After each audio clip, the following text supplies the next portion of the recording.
have a genuine question that I need someone to answer for me. So, my very first boyfriend, I don't even count him because we didn't date that long. But, you know, I fucked with him. I liked him. He cheated on me. And it wasn't until after he cheated on me where I was like, oh my God, like, I like him, you know, I love him. My second boyfriend was my longest relationship and my last relationship. I remember somewhere in the middle, he like texted his ex and I was like, oh my God. It wasn't until after he texted his ex where I really started fucking with him. And then we broke up. And it wasn't until he stopped giving me attention where I was like, I love this man. He was my first love. But when I was in a relationship with him, I didn't even see long term with him. Like, I liked him, but it wasn't like that. So my question is, what does that mean for me? What is the underlying issue? Why don't they fuck with guys more when they do? All right, family, that was the first video, but let me show you the second one, okay? I broke up with him. It was too much. He was too great. He was too great. We dated for 3 months. He was not a pushover. He had friends. He was cool. He was perfect. And he took me places and spent money on me. And he had a car and he had a bank account and he had health insurance. And he told me, if you want to be together, that's awesome. That's what I want. But if you don't, that's also okay.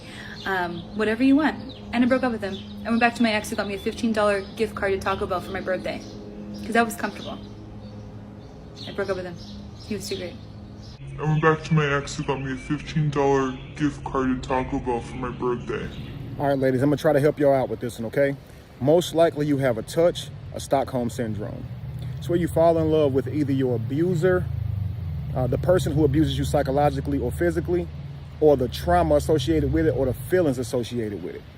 Women are very emotional. Men are very logical.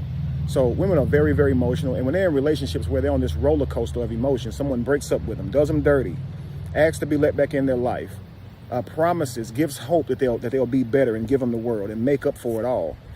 Tapping into her intuition side, her dreamer side, because women love to fantasize, okay? They're very fanatical. After that normally comes, they get physical, right? They call it makeup sex. That's the best, right? Well, through all of this, that woman begins to fall in love with this. And while she realizes it's toxic, she's emotional. And due to that, she's not logical, so she's not able to remove herself quickly from these type of situations. Now, say she eventually moves on from this guy.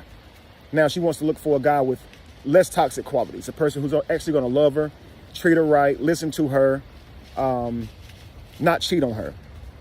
She wants this type of guy, but she realizes she gets bored with him. She'll either go back and cheat with her toxic ex like this other girl did, okay, give up a good guy or risk your relationship with that good guy for somebody who treated you like trash. And you're wondering, why do I do this? Why do I self-sabotage my life? When things are going great, why do I have to cause chaos? And it's because you're addicted to toxicity. You don't even know it, but psychologically, you keep recreating these things in your life.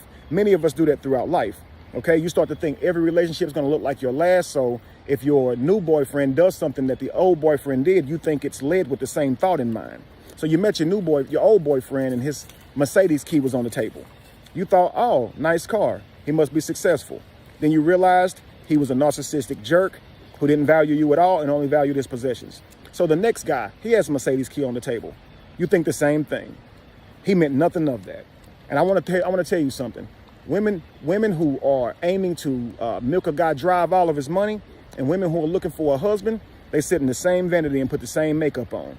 So you cannot judge a book by its cover, okay? But what happens is trauma causes you to recreate all of those experiences in your life. So you'll have a good man.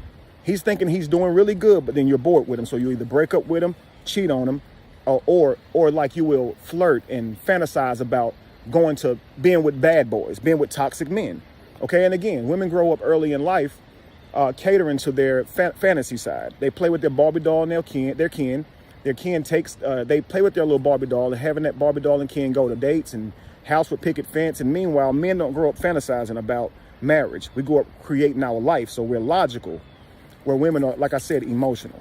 And so because of that, they keep falling back into that type of relationship. They'll pick a guy logically, but they can't stay with him because he doesn't tap into him emotionally.